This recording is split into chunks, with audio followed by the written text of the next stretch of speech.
Vamos ficar com o resumo desta sexta-feira, 27 de maio, da novela O Cravo e a Rosa. Batista aparece na fazenda de Petrúquio e diz aos filhos que ele foi lá para buscar eles. Catarina aparece e diz que é o que ele pensa, porque ele não vai levar nenhum dos dois. Ela não deixa. Batista diz que ela não vai impedir ele de fazer o que é certo. Eu só sei de uma coisa: o senhor não vai levar essas crianças daqui, porque eu não vou deixar. Batista fica olhando para Catarina e ela volta a repetir que os dois não saem de lá. Batista pergunta o que ela vai fazer para impedir ele. Eu solto uma vaca brava atrás do senhor. Batista diz que ela não seria capaz. Buscapé se mete e diz que a madrinha dele é brava. Se ela disse que ela solta, ela solta. Catarina diz ao pai que eles precisam conversar. Vamos para dentro. Batista diz que ele quer saber por que ela escondeu os filhos dele na fazenda. Catarina diz que as crianças não sabem que eles são irmãos. Batista diz não. Eu quis evitar que eles ficassem ainda mais atrapalhados. Eu também não disse, papai, que o senhor enganou a mãe deles durante 10 anos. Batista diz que finalmente ela mostrou que tem coração. Catarina pede para ele dizer o que ele foi fazer lá. Ele foi buscar as crianças para fazer o que com elas? Batista diz que ele ainda não sabe direito. Ele só foi lá porque ele estava morrendo de saudades. Catarina pergunta se ele pretende se casar com a pobre lavadeira. Se pretende se casar com essa mulher, eu faço uma festa. Prometo que serei a madrinha. Mas eu não posso, Catarina. Um banqueiro não pode se casar com uma lavadeira. Existe uma grande distância social. Catarina diz que nesse caso as crianças continuam lá, sob a proteção dela, até que o senhor tenha se casado com aquela desfrutável da Marcela. Depois que estiver tudo acertado, elas vão viver com a mãe. Batista pergunta se ela promete. Alguma vez eu já menti? Batista diz não, você é uma peste, mas não mente. Agora me diga, papai, o que o senhor falou para essa mulher, para ela cair na sua conversa e contar que as crianças estão aqui, porque eu estou certo de que foi ela quem disse. Batista diz que falar, ele não falou. Ela supôs. Catarina diz supôs? Batista diz que vai se casar comigo. O senhor não se emenda, né, papai?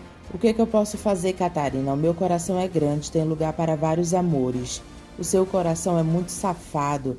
Mas já que o senhor veio aqui, eu quero o meu dinheiro. Onde está a minha parte da herança? Quando o senhor vai me entregar? Batista diz que vai ser na festa do casamento dele. Catarina diz que ela não vai nessa festa nem arrastada. Batista diz que ele não pode se expor ao ridículo de se casar sem que a filha dele esteja na festa. Só terá o dinheiro se for a festa de casamento. E além disso, terá que cumprir as minhas condições. Catarina pergunta que condições são essas. Batista diz que ela saberá no tempo certo. Passa bem, Catarina. Batista diz aos filhos que ele voltará para ver eles. Cosme diz a Batista que ele gosta tanto dos filhos dele. Por que ele não fica logo com Joana de uma vez? Não diga bobagem, Cosme. O meu casamento com a Marcela está decidido. Cosme diz, mas doutor, nem mais nem meio mais. Eu tenho uma grande carreira política. Eu vou me casar e está acabado. Buscapé diz a Catarina que ele descobriu que as crianças são filhas do pai dela. Quer dizer que a Fátima e o Jorginho são irmãos da madrinha? Catarina pergunta se ele estava ouvindo atrás da porta. Ele diz, sim, senhora madrinha. Pois então preste atenção, a Fátima e o Jorginho são os meus irmãos, sim, mas só por parte de pai. E é um segredo. Você é capaz de manter esse segredo? Buscapé diz que se a madrinha dele mandar, ele não conta pra ninguém. Catarina diz que se ele contar, ela dá um laço na língua dele. Ai, madrinha, eu nem falei nada e a madrinha já fica me ameaçando. Bem pior se falar. Buscapé diz que ele não vai falar nada. Januário diz a Lindinha que ele está até agora com as pernas tremendo, pelo beijo que ela deu nele. E Lindinha diz que só fez isso porque ela só estava disfarçando. A Catarina entrou no quarto bem na hora em que a gente estava desparafusando a cama dela. Eu dei o beijo para modo dela não perceber que nós estávamos fazendo. Januário diz o porquê ela deu não importa. O que importa é que ela deu o beijo nele. Quando você me beijou, eu senti um comichão na minha boca que parecia que tinha um formigueiro dentro dela. Lindinha diz que isso lá é jeito de falar. Ele poderia ter dito qualquer coisa mais bonita. A minha boca não é formigueiro, não. Eu falei assim para demonstrar a força do sentimento que eu tenho por você, Lindinha. Por favor, beija eu de novo. Vai, Lindinha, beija. Lindinha diz que ele só pensa em safadeza. Mas me fala, deu ou não deu para desparafusar a cama? Januário diz que se deu só um pouco, mas se eles caírem com vontade, a cama desaba. Você acha que inferno, porcaria, tanto trabalho pra nada, ainda tive que beijar você. Não se desfaz do que foi bom, lindinha. Foi o melhor beijo que você deu na minha pessoa. Foi melhor do que o beijo que você me deu quando eu fui embora daqui. Foi como se fosse o primeiro beijo. Lindinha diz, é o primeiro e o último. Agora você vai embora daqui porque eu tô farta de olhar pra você. Você vai embora daqui. Quando eu lembro que eu tive que beijar você com essa barbicha de bode, eu fico furiosa. Eu não mereço ser desprezado dessa maneira não, lindinha. Lindinha grita 2 vezes para Januário ir embora. Berenice pede para Mimosa para ela avisar a Dona Marcela que ela precisa falar com ela. Mimosa pergunta para quê? É que eu acho que ela possa precisar dos meus serviços. A senhora pode dizer para ela que eu estou aqui? Mimosa diz que ela não sabe se fica bem. Mas eu também não quero estragar a sua vida. Eu vou até lá e dou o recado. Marcela se faz de ingênua e diz a Mimosa que aquela pobre mulher quer falar comigo. Mimosa diz que se ela quiser ela volta lá e diz que ela não pode falar com ela agora. Eu tenho tanta pena dos pobres, ela certamente quer me oferecer os seus serviços. Faça companhia para Bianca na sala, Mimosa. Marcela aparece na cozinha e pergunta a Berenice se ela tem algo para falar para ela. Berenice diz, eu tenho muitas coisas para lhe falar. Marcela diz então para ela procurar ela no Hotel Royal. Diga que você foi buscar umas peças de roupa que eu quero que você mesma lave. Eu fico esperando. Berenice diz, sim, senhora. Marcela volta e diz que Berenice queria trabalho, querendo oferecer os serviços dela. E eu que tenho um coração tão mole e sofredor, não pôde dizer que não. Batista diz a Cornélio que ele precisa da ajuda dele para um assunto muito íntimo. Cornélio fica olhando para ele. Dalva pergunta ao Dr. Ursulino quando ela e Candoca devem tomar posse dos imóveis. A senhora sabe que essas coisas demoram um pouco, mas se a senhora quiser que eu adiante alguma coisa, eu posso fazer mediante a um juros mínimo. Dalva diz que ela gostaria de comprar essa casa. Ela paga um aluguel muito alto por ela. Serafim diz que ela poderá comprar uma casa muito melhor. Em relação ao empréstimo, eu mesmo poderei tratar disso. Dalva diz, ótimo, eu vou querer um empréstimo sim. Edmundo aparece e diz, não faça isso, dona Dalva. Desculpa a intromissão, mas eu acho que a senhora não deve fazer isso. Serafim pergunta, quem é este senhor? Edmundo diz que ele é um amigo da família. A dona Dalva sempre viveu tão bem lá. Ela poderá esperar mais um pouco. Se começar a pegar dinheiro emprestado a juros, mais tarde perderá boa parte do que há de receber. Candoca diz que Edmundo está certo. Elas podem continuar vivendo modestamente, até elas receberem a herança. Serafim diz que isso, não faz sentido. Agora elas são ricas. Agora eu, como novo amigo da família, não permitirei que fiquem dando pensão por uns míseros trocados, quando estão prestes a receber uma fortuna. Edmundo diz que ele mal conheceu a família e já quer se interferir na vida delas. Eu tenho as melhores intenções, meu rapaz, acredite. Mas vendo os olhos tão delicados da menina, eu penso que gostaria de vê-la num ambiente mais luxuoso. Candoca diz que ele deixa ela sem jeito com tantos elogios. Serafim diz que os elogios dele são poucos para tanta beleza. Dalva diz que o professor está certo, é melhor elas esperarem, o importante agora é tratar dos papéis. Sulino diz a Serafim que o professor atrapalhou as negociações. Ele poderia ter conseguido um bom juros em cima desse empréstimo, e eu teria a minha parte no negócio. Mas agora o senhor terá que pagar o aluguel. Não se esqueça que o senhor está com os aluguéis atrasados. E eu tenho que deixar tudo em ordem para entregar a herança. Eu corro o risco de ser processado. E eu acho que enquanto aquele professor estiver por perto, o senhor não vai conseguir dar o seu golpe. Serafim diz que ele usou um termo muito desagradável, golpe. É o meu coração que bate mais forte quando vê a Candoca. O senhor acha que o professor está interessado nela? Não creio que eles sejam namorados, não. É pior, ele é amigo da família. E pior ainda, é um amigo da família honesto.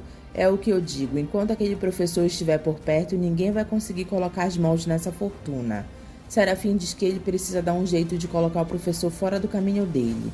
Cornélio diz para Dinorá que Batista descobriu que Petrúquio e Catarina não são casados de verdade. Nem se beijar eles se beijam. Dinorá diz que isso ela já sabia.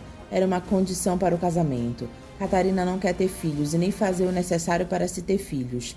Cornélio diz que isso é um despropósito. Dinorá diz que ela também acha, mas a Catarina é assim, por isso que ele me abordou sobre esse assunto. Mesmo ele sendo pai, ele não tem coragem de falar sobre certas intimidades.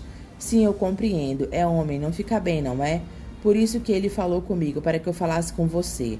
Bom, a Catarina está querendo a herança da mãe e o Batista se dispôs a entregar para ela em títulos do Tesouro Nacional.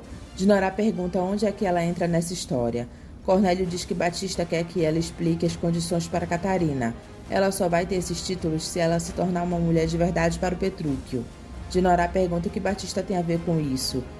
Cornélio diz que Batista tem medo que Petrúquio devolva Catarina. O casamento que não foi consumado, minha divina, pode ser anulado, tanto pelo marido quanto pela mulher. Ele quer que você, uma mulher casada, explique a Catarina as condições. Você promete que vai fazer isso por mim? Dinorá diz que ela promete que irá falar com Catarina as condições para que ela receba a herança. Cornélio fica feliz e beija as mãos de Dinorá. Josefa diz a Dinorá que missão mais picante. Nem imagina, mamãe, mas trata-se também de uma missão perigosa. Eu nem imagino como reagirá a Catarina quando souber da ordem do pai. Pois é, cuidado para ela não te atirar nada. Olha o galo do Heitor, hein? Fábio conta para Celso que a Candoca herdou uma fortuna, ela ficou rica. Celso fica surpreso e diz a Candoca rica? Meu Deus, mas foi por isso que ela ficou furiosa comigo. Ela pensou que eu queria reatar o noivado por causa do dinheiro que ela ganhou. Fábio pergunta se ele jura que ele não sabia. Por que me tomas, Fábio? É claro que eu não sabia. Meu Deus, eu escolhi o pior dia para falar com ela. Agora eu acho que eu perdi a Candoca para sempre. Fábio diz que vai ser difícil ela acreditar que ele tinha boas intenções. Que injusto, logo agora que eu estava decidido a perdoá-la. Meu Deus, eu preciso dar um jeito de esquecer o que eu sinto pela Candoca. Fábio pergunta se ele não vai tentar mais nada. Celso diz que a Candoca acha que ele é um caça-dotes. Do que adianta? Quando eu quis reatar era só pelo amor que eu sentia por ela, mas agora eu preciso dar o jeito de esquecer. Eu tenho que esquecer a Candoca, eu vou esquecer. Fábio pergunta como. Celso diz que ele vai arrumar outra mulher, é isso. Olha quem está ali, a Dinorá. Eu vou indo, Fábio, até mais. Celso se aproxima de Josefa e Dinorá e diz que surpresa mais agradável, as duas tomam um susto. Pois não podemos dizer o mesmo, viu? Celso diz para Dinorá que ela sabe que ele não esqueceu ela. Não fale comigo em público, Celso, eu sou uma mulher casada, não fica bem. Josefa diz não fica nada bem. Celso diz que se ela não quer conversar com ele em público, quando eles poderão conversar em particular. Dinorá diz que eles não têm mais nada para conversar. Josefa diz que eles nunca tiveram.